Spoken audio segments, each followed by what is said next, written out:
అన్నమాట. పాత నిబంధనలో ఓల్డ్ టెస్టిమెంట్ లో 27వ సామెతల గ్రంథం 27 అధ్యాయంలో మొట్టమొదటి వచనంలో దేవుడు చెప్తున్న మాట ఏంటంటే, రేపుటిని గురించి కూడా మీరేం చేయొద్దు, అతిశయపడద్దు. ఎందుకు అతిశయపడద్దు ప్రభు అంటే, ఏ దినమో చూడండి, వచనం చదువుదాం. ఏ దినమో ఏది సంభవించునో అది నీకు తెలియదు.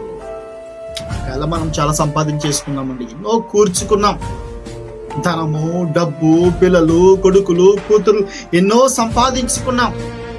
హృదయంలో అతిశయపడుచున్నాం. మనం నాకేంట్రా, నాకేమి పర్వాలేదు అనుకుంటున్నాం.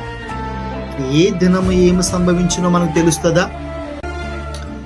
మన లైఫ్ గ్యారంటీ ఉందా? మన జీవితానికి గ్యారంటీ ఉందా? లేదు.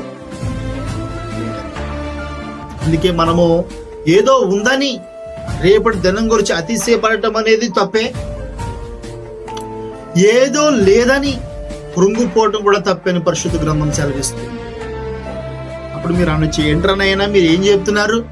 అతిశయపడొద్దని చెప్తున్నారు, కృంగిపోవద్దని చెప్తున్నారు, మరి ఎట్లా, ఏ విధంగా మేము ముందుకు కొనసాగాలి అంటే దానికి కూడా పరిశుద్ధ గ్రంథము జవాబిస్తూ ఉందండి. మరి నిన్న కాక మొన్న మనం చూసాం, మనం కొన్నిసార్లు మనకి కడుపును పుట్టిన పిల్లలను కూడా చూసుకుని మనము అతిశయపడుతూ ఉంటాం. నాకేంట్రా కొడుకున్నాడు, నాకేంట్రా కూతురుంది అని అతిశయపడేవారు లేరండి, ఉన్నారు. మరి ఒక అమ్మాయి అబ్బాయిని ప్రేమించటం వల్ల, ఆ అమ్మాయి 10th క్లాస్ చదువుకుంటుంది, అబ్బాయిని ప్రేమిస్తే తల్లిదండ్రులు ఒప్పుకోలేదు.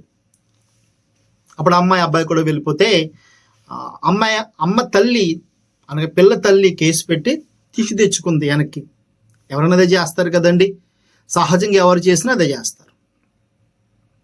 ఇంటికి వచ్చిన 2 డేస్కి 2 రోజులు కనుకుంటా మరి తల్లి మీద, చిన్నప్పటి నుంచి కని పెంచి పోషించిన తల్లి అని కూడా జ్ఞాపకం లేకుండా మరి ఆ యొక్క కూతురు ఎంత భయంకరంగా తల్లిని చంపిందంటే, మనము గోడకి మేకు కొడతాం కదని చుత్తిచ్చుకుని, ఆ సుత్తిచ్చి కొట్టేటప్పుడు కూడా మనకి కొంచెం బాధ, భయం కలుగుతుంది.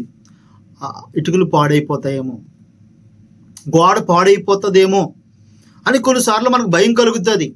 అటువంటిది తన సొంత తల్లి, సొంత కన్న తల్లి ఒడిలో పెరిగిన పిల్ల, సొంత కూతురు ఎంత భయంకరంగా దాడి చేసిన సుత్తి తీసుకుని కొట్టి